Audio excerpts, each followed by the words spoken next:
자, 오늘은 고난, 마땅히 누릴 영광이라는 제목으로 말씀을 전하고자 합니다.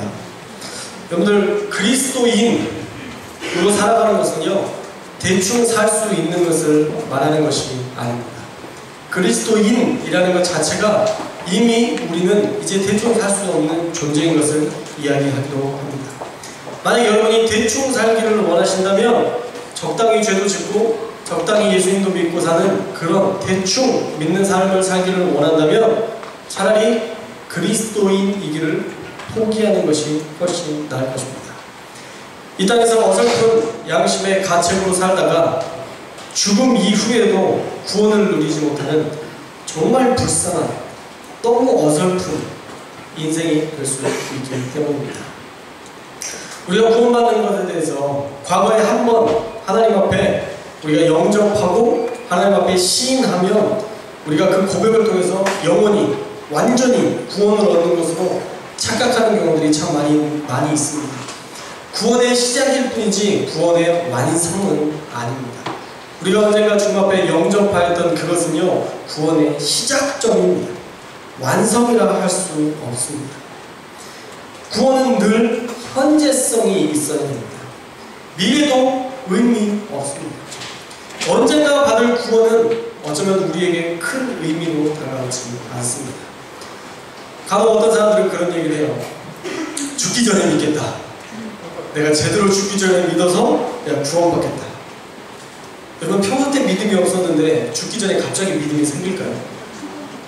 그리고 그 죽음을 여러분들이 언제다라고 그 시기를 결정할 수 있을까요? 없습니다. 어저께도 저녁에 저희 친구 아버님께서 갑자기 소천하셔서 성남에 장례식을 다녀왔어요. 수술하고 건강하셔서 잠깐 요양하고 괜찮다고 하셨었는데 갑자기 소천하셨습니다. 우리의 인생, 우리가 결정한다고 해서 그 결정대로 이루어지는 것이 아닙니다.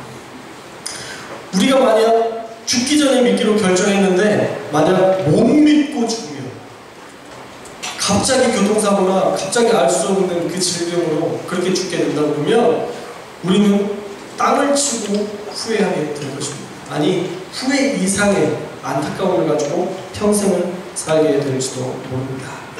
그래서 가장 중요한 것은요, 지금 내가 죽어도, 당장 죽어도 내가 구원받을 수 있는 믿음으로, 내가 하나님을 온전히 믿는 믿음 가운데에서 구원될 수 있는 믿음으로 살아가고 있는가, 그것을 여러분들 스스로가 체크해야 된다는 것입니다.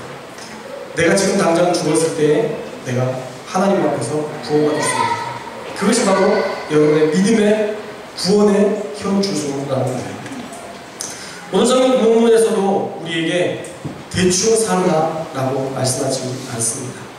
11절에 보면 그리스도인으로서 살아내야 할 가치들을 말씀하고 있는데, 우리 11절 말씀을 함께 하겠습니다. 11절 말씀 시작. 악에서 떠나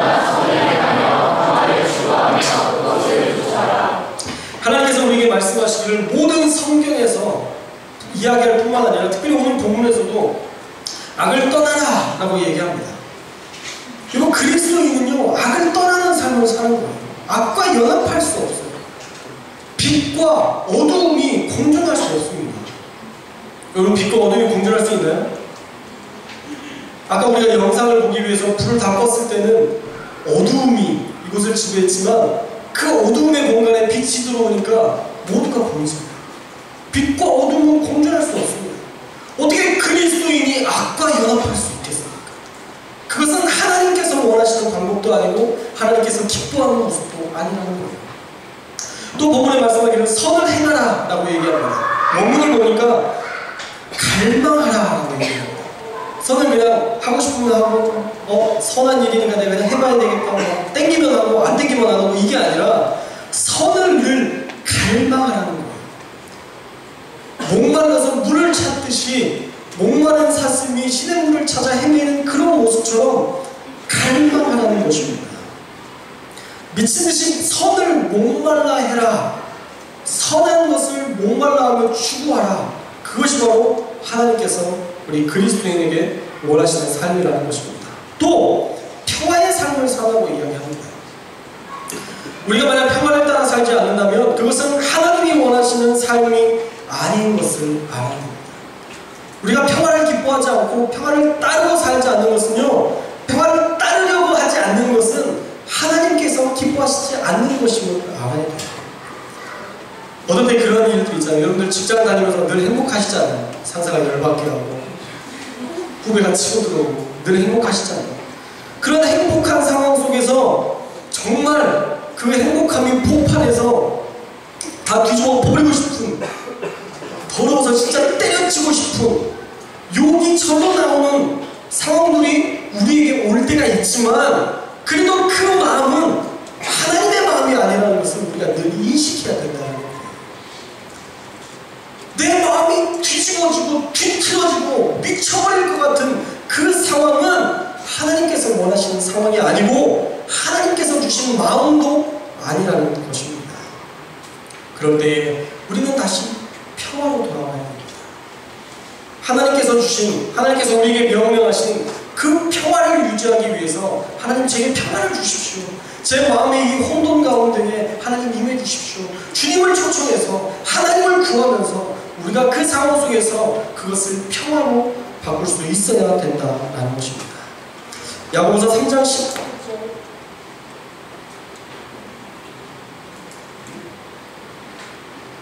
너무 멘트네요.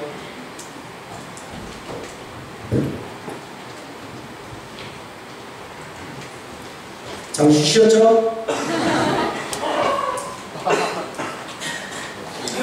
3장 18절 공동 번역은 이렇게 나와 있습니다. 번역을 해놨고, 야고보서 3장 18절은 평화를 위해서 일하는 사람들은 평화를 심어서 정의의 열매를 거두어드립니다. 평화를 위해서 일하는 사람 누굽니까? 피스메이커, 우리 그리스도인들이에요. 우리 그리스도인들은요, 평화를 심는 거예요. 분쟁이나 분열이나 내 열받은 감정을 심는 게 아니라 평화를 심어서 정의의 열매를 거둡니다. 그것이 바로 그리스도인의 삶이라는. 평화를 심는 것은 분명 인내가 필요합니다.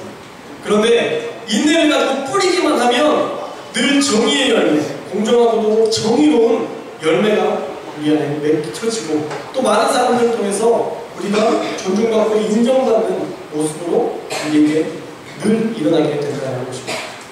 정의 안에 산다는 것은 참으로 귀한 축복입니다. 왜냐하면 뿌린 대로 거두는 은혜를 얻을 수 있기 때문입니다.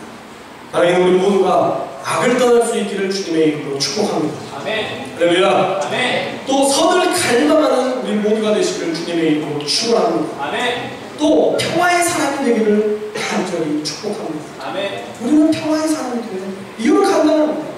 이렇게 사는 게 가장 좋은 길이기 때문이고, 그렇게 살아야, 우리가 그렇게 살아갈 때에 하나님을 누릴 수 있기 때문입니다. 하나님은 우리 안에 의지의 자유를 주셨습니다. 그래서 여러분이 어떻게 하기로 결정하든 간에 그것에 대한 열매를 받고 누리게 되어 있습니다. 10절 말씀 함께 읽을까요? 10절 말씀 시작. 주님의 의를 부어주시고 주님의 길은 그의 악을 들으신다. 그러나 주님은 악을 행하는 자에게서는 벌을 들으신다. 우리가 어떻게 살고 있는지 하나님은 늘 보고 계시다는 겁니다. 하나님은요, 여러분의 일거수 일투족을 다 알고 계십니다. 성경에 보면 앉고 일어서는 하신대요.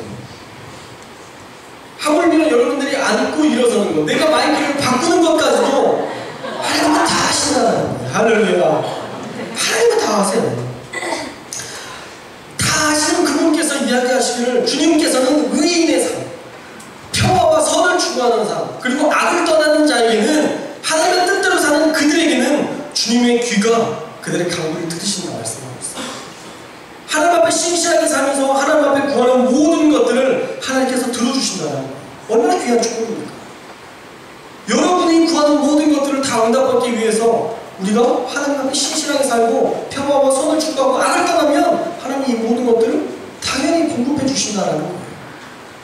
극명하게도 우리가 그렇게 살지 않기로 결정하고 악을 따라 살 때, 악을 도모하고 선을 멸시하며 평화를 무시하며 우리가 살아갈 때에 우리는 하나님의 얼굴이 돌려지는 무서운 일을 경험하게 된다는 거예요. 하나님께서 하나님께서 얼굴을 돌리신다는 얘기하고 있어요.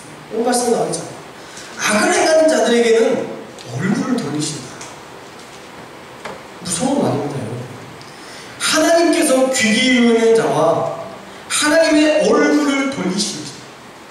여러분들이 어떤 것을 선택하고 어떻게 사느냐에 따라서 우리는 그것을 누리고 그것을 경험하게 된다라는 것입니다. 여러분이 선택하는 대로 우리가 누리게 되어 있습니다. 만약에 우리 모두가 선을 행하면서 하나님의 도우심을 누릴 수 있기를 주님의 이름으로 축복합니다. 아멘. 우리가 그렇게 살면 우리는 늘 하나님의 도우심 가운데 살아가고 우리가 누군가에게 이해할 수 없는 억울한 일들이 있겠지만 그럼에도 불구하고 하나님의 도우심을 늘 경험할 수 있게 되는 거예요. 13절 말씀에 이렇게 나와 있습니다. 그러므로 여러분이 열심으로 선한 일을 하면 누가 여러분을 해치겠습니까? 이렇게 얘기하고 있어요. 여러분들이 정말 열심으로 선한 일을 도모하고 살아가면 여러분들을 누가 해치겠습니까? 첫째로는 그 선한 일을 도모하는 것을 세상 사람들이 알아요. 여러분들이 그리스도인이라는 것 세상 사람들이 아시나요? 야, 너 진짜 교회 다니는 것 같아. 첫 번째 상황이 이렇게 여러분들에게 반응이 올 수도 있고요. 또 하나는 너 교회 다녀? 막 웃으면서 너 교회 다녀? 야, 진짜 감쪽 같다. 우리의 모습 가운데에 우리의 모습이 드러나야 된다는 거예요. 그냥 나타나줘야 된다는 거예요. 그러한 삶이 하나님께서 보시기에 합당한 삶이고 그렇게 선한 일을 도모하고 살면 누가 해치겠냐는 거예요. 돕는 손길이 넘쳐난다는 거예요. 정직은, 진실함은 우리의 인생에 있어서 가장 큰 무기입니다. 여러분 제발 거짓말하지 말고 제발 다른 것으로 또 다른 방법으로 살려고 그렇게 몸부림치지 마세요. 진실하게 사십시오. 하나님 앞에 신실하게 사십시오. 사람의 눈을 속일 수는 있어도 하나님의 눈을 속일 수는 없습니다. 간절한 모습을 우리가 하나님 앞에 드리는 그 간절한 모습과 진실한 모습을 우리가 흉내낼 수 없어요. 그것은 드러나게 되어 있어요. 가식적으로 하는 것과 진실함은 글자부터 다르잖아요. 진실, 가식, 다르거든요.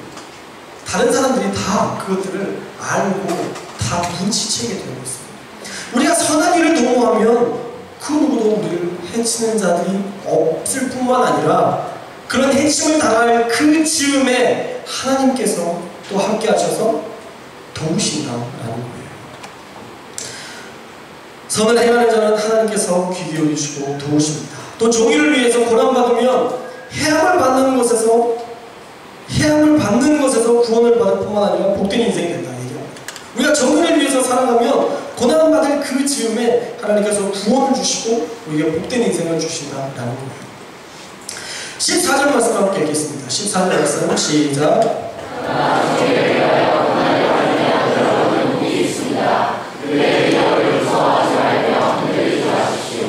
여기서 말하는 고난은요, 예수 그리스도를 믿는 믿음 가운데서 당하는 고난입니다. 그냥 여러분들이 축구하다가 다리가 부러져서 나 고난당했어. 그럼 고난당한 게 아니에요, 여러분. 그냥 축구하다가 다리가 부러진 거예요. 그냥 그거예요. 그럼 고난이 아니에요. 여기서 말하는 이 고난은 하나님으로 말미암아 당하는 고난입니다. 우리가 하나님으로 말미암아 고난을 받으면 그 고난은 복이 있다 성경은 이야기하고 있어요. 그것은 곧 여러분에게 복이 되는 일이라고 말씀하고 있습니다. 혹 고난을 받는다고 해도 그것은 고난과 아픔이 아니라 곧 복으로 이어질 것이라는 거예요. 믿으시나요? 네, 목사님, 고난은 고난일 뿐이지 어떻게 고난이 복이 될 수 있습니까? 그렇게 묻고 싶으시죠? 물으셔야 돼요. 그래야 설교가 진행됩니다. 그렇게 묻고 싶으시죠? 네, 그럴 겁니다. 간절하시죠? 예, 고난은요 금세 바뀔 축복이에요. 고난의 두 종류가 있습니다. 하나는 방금 전에도 얘기했던 내 일상생활에서 겪게 되는 그냥 내 삶에서 나타나는 고난이에요. 누가 나 열받게 하는 거. 이건 하나님께서 우리에게 주시는, 우리에게 허락하신 하나님의 영광을 위한 그런 고난은 아니에요. 그냥 일상적인 삶에서 나타나는 그런 패스팅 정도 되는 거예요. 또 하나의 고난은 주님을 믿으면서 나타나는 고난입니다. 하나님을 믿음으로 말미암아 나타나는 고난. 너 교회 다녀? 교회 다니면 술 안 마셔도 돼? 제 친구가 어제 그 상가집을 갔다 오면서 한참 얘기했는데 제 친구도 믿음 안에서 술을 먹지 않기로 결단하고 지금 이렇게 열심히 신앙생활을 하는데 상사가 그럼 술 냄새라도 나라고 이렇게 술에서 뿌렸대요. 몸에 뿌렸대요. 참 너도 대단하다. 그러면서 나 안 마셨어. 그랬더니 뭐 어차피 먹는 것보다야 뿌려지는 게 낫지. 감사하더라고요. 자기가 그 안에서 믿음을 지키려고 했던 그 모습, 그리고 그러면서도 그것을 쿨하게 웃으면서 넘길 수 있는 그 모습이 참 감사한 마음이 들더라고요. 일상생활에서 받는 그런 고난들, 예수님을 믿기 때문에 당하는 그 고난들, 그것을 기쁨으로 이겨내고 믿음으로 이겨내면 하나님은 그것을 통해서 우리에게 복된 인생으로, 복된 것으로 인생을 역전시켜 주신다라는 것입니다. 고난을 하나님께 기도로 맡기고 참아내면 어떠한 일상생에서 일어나는 그런 일들도 우리가 하나님께 기도로 그것들을 맡겨드리고 그 고난을 주님으로 인하여 이겨내면 그것은 하나님으로 인하여서 이겨내는 고난이 되기 때문에 그때 그 고난이 바로 복이 될 수 있다는 것입니다. 제가 군대를 갔었는데 저희 아버지께서 군대에서 전역하기 한 달 전에 간첩을 잡으셨어요. 화랑무공군전이라고 해서 무기로 공을 세웠다라는 얘기예요. 그래서 이제 총이랑 이렇게 뭐 수류탄이랑 이렇게 전 대대원이 다 들고 이렇게 막 총을 직접 대고 쏘지 못하시고 이렇게 해서 총을 막 수백 대를 그냥 수류탄을 수만 개를 깐 것 같아요. 일대가 푹푹했대요. 이제 공비가 쳐들어와서 아버지가 이제 거기 가서 이렇게 막 총을 쏘고 그랬었는데 어쨌든 대대장 그 군단장이 그 상황을 보고 있었는데 저희 아버지가 이제 하사셨었는데 거의 죽었다라는 것이 확정이 된 것 같아서 김일성 만세를 모창을 해야 된대요. 그게 이제 거기 북한에 만세하는 방법이에요. 근데 사창하면서 거의 죽어가더래요. 김일성만 이렇게 된다 봐요. 그 김정일이었죠? 김정일만 그랬나? 하여튼 김일성이었겠네요. 시대가 우리 아버지. 하여튼 그랬었는데 그 죽은 것을 아버지 스스로가 좀 경험하시고 배웠던 게 있어서 자 지금 저를 향해서 가는 사람이 훈장을 받을 수 있다. 아버지가 떼우치시고 인지하셔서 수색중대장, 지원중대장 몇 명에게 이미 죽었으니까 우리가 맨 앞에 선두에 가서 진두주의에서 가자. 그래야 훈장을 받을 수 있다. 이건 100%다. 그래서 이제 추석중대장, 지원중대장, 저희 아버지가 포반장인가? 거기서 하사부에서 포반장에서 이렇게 하고 그 뒤로 이렇게 병사들 이렇게 해서 한 200명이 이렇게 쭉 가는데 진짜 죽었대요. 근데 분단장이 정말 이렇게 보면서 제 훈장 줘. 그래서 저희 아버지께서 훈장을 받으셨다는 기가 막힌 일화가 있습니다. 그 일화를 제가 수백 번 들었어요. 우리 아버지와 대화하면 그 얘기를 들었어요. 같이 있었던 병사가 누군지도 대충 알아요. 태권도 3단이었던 정말 말 안 듣는 병사 너무 재밌어요. 근데 아주 들을 때마다 너무 재밌고 그런데 제가 군대를 가면서 제 안에 약간의 부담감이 있더라고요. 쓸데없는 부담감이기도 하고 굳이 같지 않은 데 부담감이기도 한데 아버지께서 화랑무공훈장을 받으셨는데 내가 군대에 가서 그래도 뭐라도 받아야 되지 않을까? 뭔가 열심히 해서 뭘 해야 되지 않을까? 그런 약간의 부담감이 있었어요. 근데 부대를 가보니까 200명, 훈련병인데도 훈련병이 얼마나 성실하게 하느냐에 따라서 뭐 중대장상, 대대장상, 그 다음에 뭐죠? 사단장상 이렇게 해서 상장을 준다고 그러더라고요. 메달이랑. 그래서 제가 아버지의 명예를 걸고 제가 이걸 한번 따보리라 그렇게 해서 열심히 훈련을 했어요. 열심히 훈련해서 결국 대대장상을 받았습니다. 메달과 함께 상장. 나중에 휴가 갈 때 1박 2일을 붙여준다고 그랬었는데 안 붙여줬어요. 이놈의 붙고 1박 2일을 붙여주지 않더라고요. 그래서 4박 5일만 갔다 와서 아버지에게 4박 5일 가는 그 휴가 때, 첫 휴가 때 아버지에게 메달과 상장을 가지고 아버지에게 딱 드렸습니다. 아버지 예전에 군대 가셔서 간첩 잡았다는 얘기를 제가 듣고 아버지가 너무 자랑스러운데 저는 간첩을 잡을 수가 없을 것 같고 그래서 훈련병 할 때 열심히 해서 제가 이 상장과 메달을 받아왔습니다. 아버지의 상에 비하면, 아버지의 그 무궁에 비하면 아무것도 아니지만 아버지 제가 이걸 가져왔어요. 근데 아버지께서 감격을 하시더라고요. 너무 기뻐하시더라고요. 사진을 찍고 2등병 그렇게 써주세요. 메달 2등병 한시요. 얼마나 초라해요. 본인은 하사에서 간첩을 잡아서 중사로 진급하고 퇴역을 하셨는데 아들이 2등병 써진 그 메달, 그 돈도 안 되는 1박 2일 부져준다고 해도 그것도 주지도 않았던 어떻게 보면 진짜 아무것도 아닌 그 메달을 감격하시더라고요. 우리가 어떠한 생각을 가지고 우리의 고난을 임하느냐에 따라서 그것이 하나님께 감격이 될 수도 있고 그냥 내가 겪는 아픈 그냥 해프닝이 될 수도 있다는 거예요.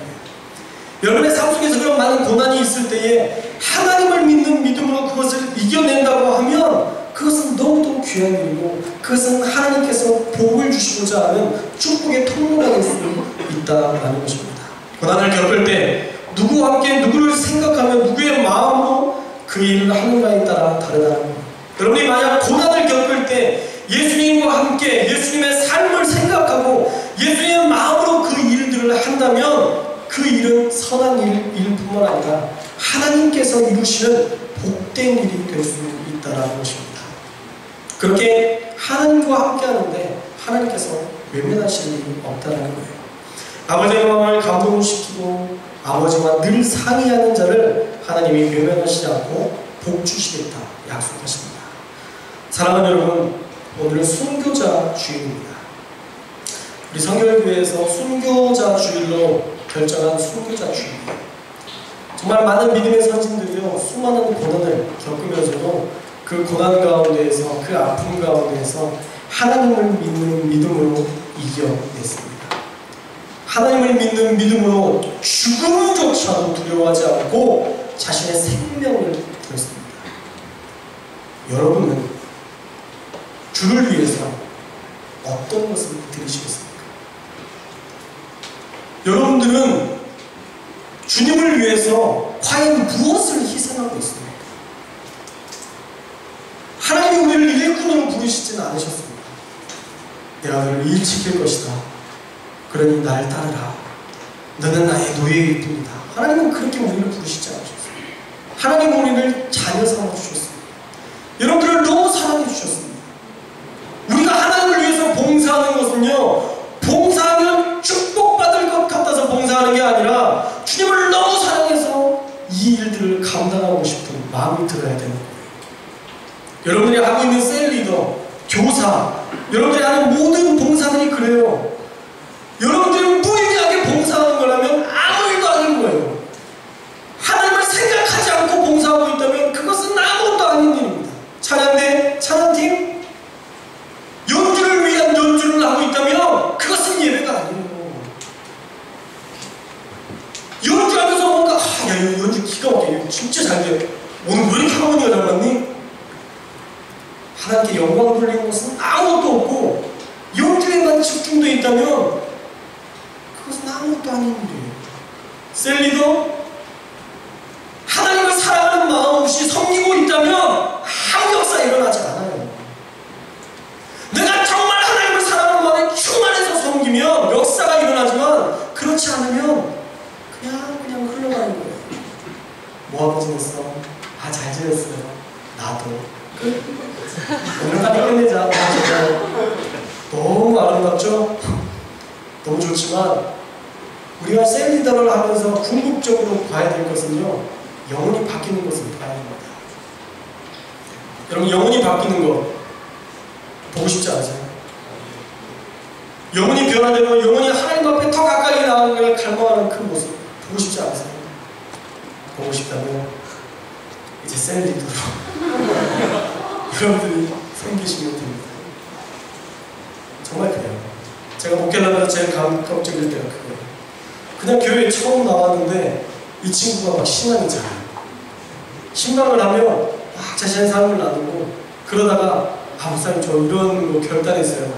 진짜? 저 새벽 예배 나올 거예요. 야 미쳤어. 진짜? 야 힘들 텐데. 그래 한번 해볼래? 얘가 새벽 예배에 나오시죠.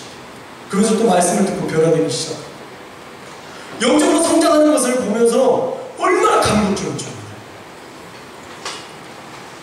그런 일들이 여러분 안에 일어나려면 우리가 하나님 앞에 그렇게 붙들려 있어야 돼요. 우리 교회가 그저 그런 교회가 되지 않았으면 좋겠어요.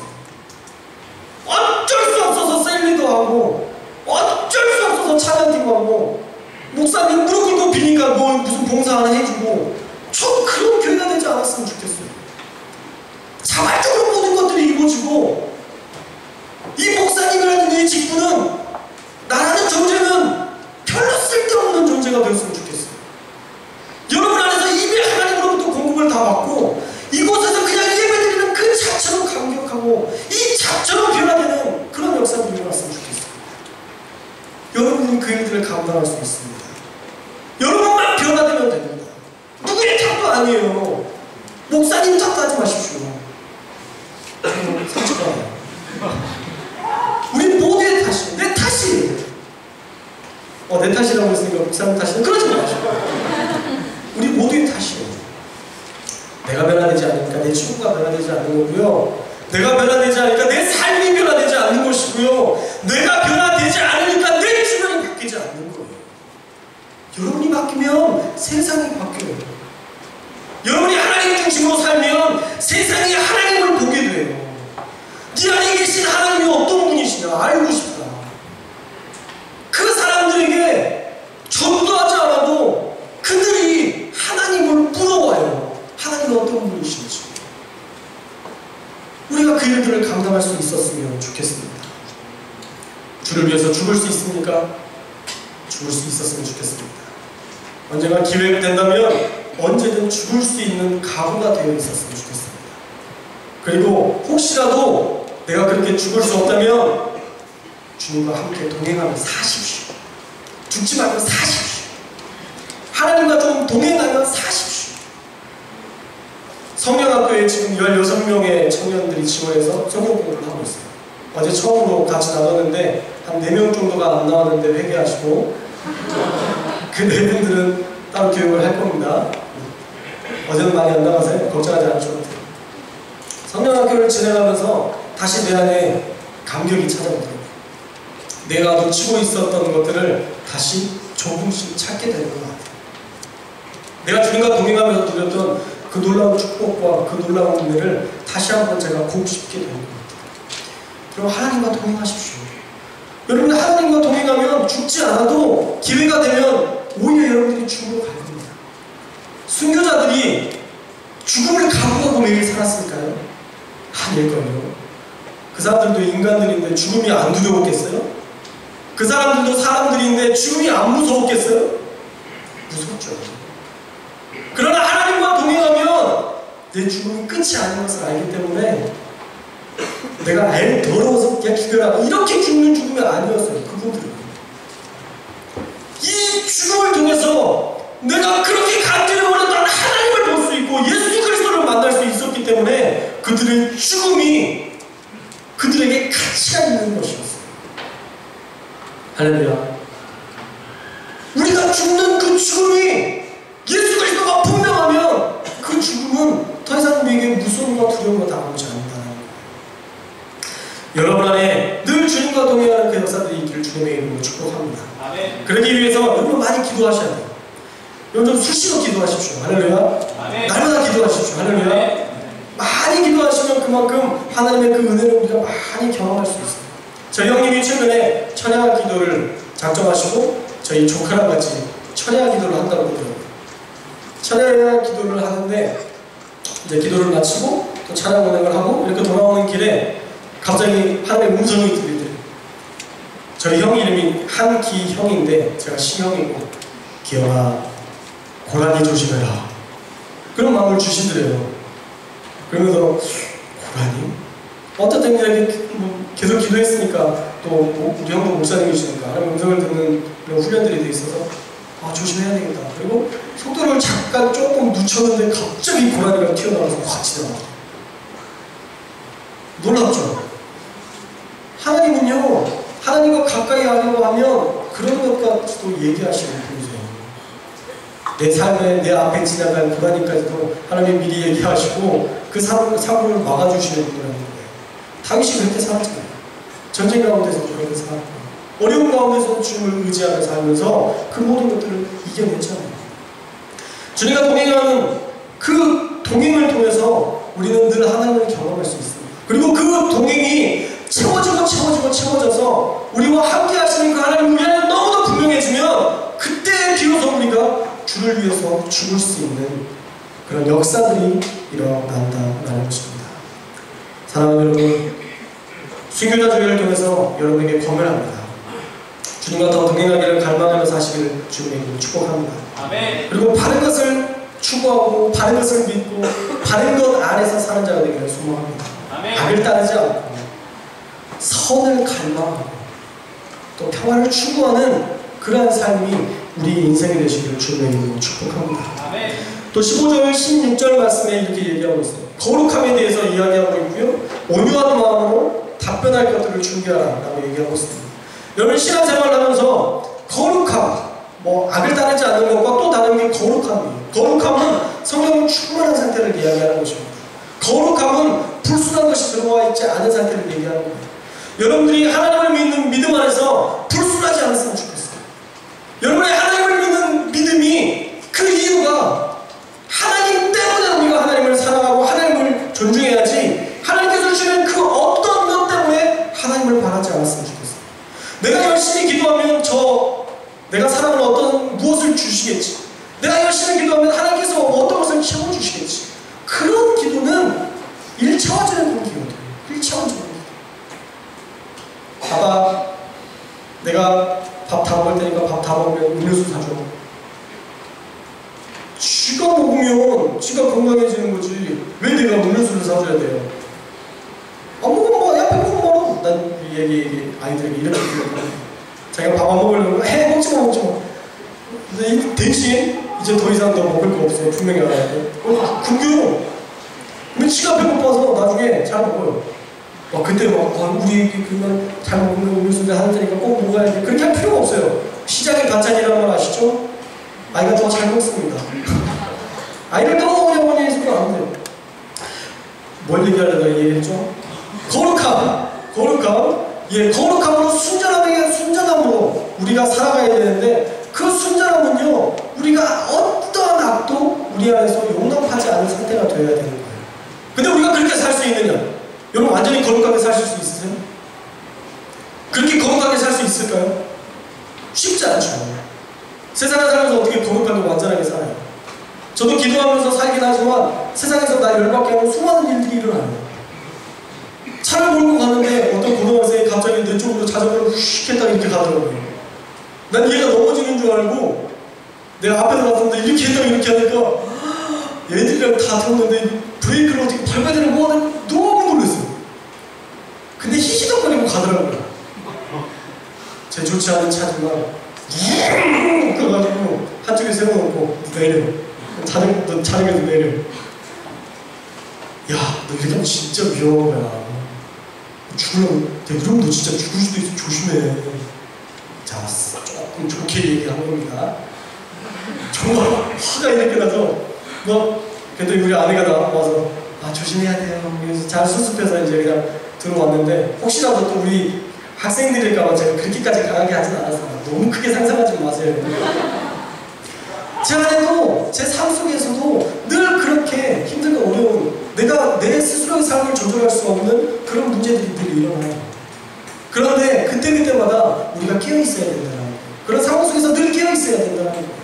그래서 선을 따라서 평화를 추구하며 살아가고 우리가 결단하면서 우리가 그렇게 그 문제들을 하나씩 해결해야 된다는 것입니다. 그래서 우리의 삶이 늘 거룩해서 그것이 하나님께 영광 돌리는 삶이 될 수 있었으면 좋겠고요. 또 우리의 삶 속에서 늘 간증이 좀 넘쳐날 수 있었으면 좋겠어요. 쟤는 안 믿을 사람이야 라고 제껴놓지 말고. 여러분 이제 제가 최근에 전도 강조하지 않고 우리 막 이렇게 전도해야 됩니다 그런 강조하지 않으니까 너무 편하죠. 신앙생활 되게 행복하지 않아요? 그냥 이렇게만 좀 할 수 있었으면 되게 좋겠죠. 우리끼리 행복하게. 저도 좋아요. 저는 새 가족들 안 오면요 신방 안 해서 좋아요. 저는 우리 애들하고 더 놀아줄 수 있어서 좋아요. 안 오면 편해요. 제가 180명, 200명 되는 청년들을 섬기는 게 쉬울까요? 지금 150명의 청년들을 섬기는 게 쉬울까요? 당연히 150명이죠. 그냥 이렇게 안주하고 가도 좀 좋아요. 이거 말고도 일이 너무 많아요. 정말 일이 너무 많아서 어떤 때는 너무 혼란스럽고 힘든 그런 날도 있어요. 그래서 저는 안 오면 좋아요. 근데 내가 좋다고 해서 이렇게 그냥 가면 될까요? 좀 그러고 싶지 않아요. 하나님 앞에서 내가 정말 열심히 살고 있는가를 조명해 봤을 때 부끄럽다면 그건 아닌 것 같아요. 그리고 전도는요, 우리가 마땅히 해야 될 사명입니다. 목숨을 버리면서까지 자기의 믿음을 고백했던 순교자들과 비교한다면 우리는 너무 편하게 살고 있는 거예요. 사랑하는 여러분, 이제 세상에 나아가서 우리에게 너무 좋으셨던 그 하나님을 전하는 여러분들이 되시기를 주님의 이름으로 축복합니다. 그것이 우리의 삶에 당연히 있어야 될 일임을 우리가 분명히 알 수 있기를 주님의 이름으로 축복합니다. 마지막으로 예수님께서 우리를 위해서 죽으셨다는 사실을 늘 인지하면서 사셨으면 좋겠습니다. 하나님께서 우리를 위해서 죽으셨습니다. 우리 18절 말씀 함께 읽겠습니다. 18절 말씀 시작.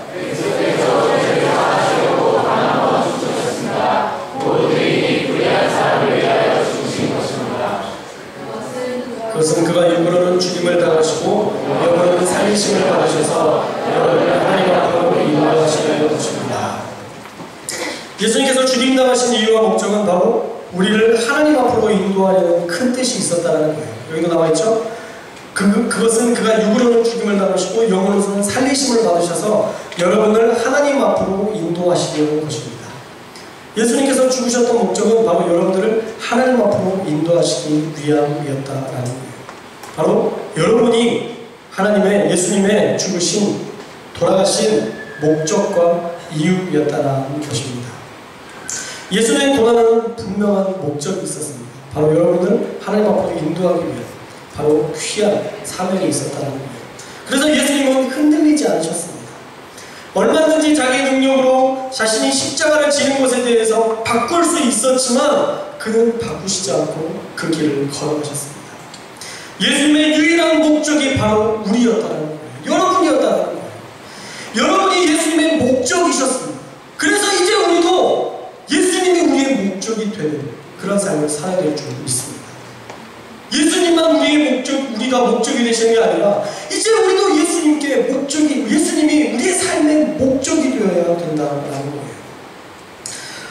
하나님 앞에서 우리가 그렇게 신실하게 살고 하나님 앞에서 우리가 주님을 사모하는 삶을 살고 하나님이 우리의 삶의 유일한 목적과 희망되는 삶, 그 삶을 우리가 살아낼 수 있기를 축복합니다. 순교자 주일을 지내면서 정말 이번 한 주간은 정말 우리가 그렇게 진실하게 좀 살 수 있었으면 좋겠어요. 하나님을 묵상하면서 살 수 있었으면 좋겠어요. 내가 주님을 위해서 무엇을 할 수 있을까 생각해보고 내가 주님을 어떻게 기쁘시게 할까 이런 것도 좀 생각해보고 제발 좀 하나님을 생각하면서 살았으면 좋겠어요. 하나님에 대한 마음을 조금이라도 생각하면서 살았으면 좋겠어요. 여러분 맨날 남자친구 여자친구에게 얘기하는 거 있잖아요. 내 생각 얼마나 있어? 이런 거 안 물어보시나요 요즘은? 우리 때는 많이 물어봤는데 좋은 형제 아시죠? 내 생각 했어 안 했어? 막 이렇게 물어보고 그러잖아요. 내 생각은 왜 하지도 않고 왜 그런 걸 결정한 거야? 뭐 그런 얘기들 많이 하잖아요. 좀 하나님을 생각하면서 살 수 있었으면 좋겠어요. 갑자기 생각해보니까 내가 예수님을 믿고 있었고 이런 거 말고 우리의 삶 속에서 늘 하나님을 내가 믿고 예수님과 동행하는 그 감격이 여러분에게 늘 있었으면 좋겠어요. 이게 회복되지 않으면 우리는 신앙생활을 한다고 말할 수가 없어요. 신앙생활이 아니에요. 믿음이 있다고 할 수가 없어요. 그 무엇을 할 때에도 주님을 인식하며 살아가는 저와 여러분의 삶이 되시고 그래서 정말 그 삶을 통해서 하나님께 영광을 돌리고 또한 그 삶을 통해서 하나님과의 더 깊은 교제가 일어나고 언젠가 우리가 기회가 되었을 때에 나에게 너무 좋으셨던 그분 때문에 내 생명까지 드릴 수 있는 그런 순교자의 자세로 살아가는 저와 여러분들이 되시기를 주님의 이름으로 축원합니다. 기도하겠습니다.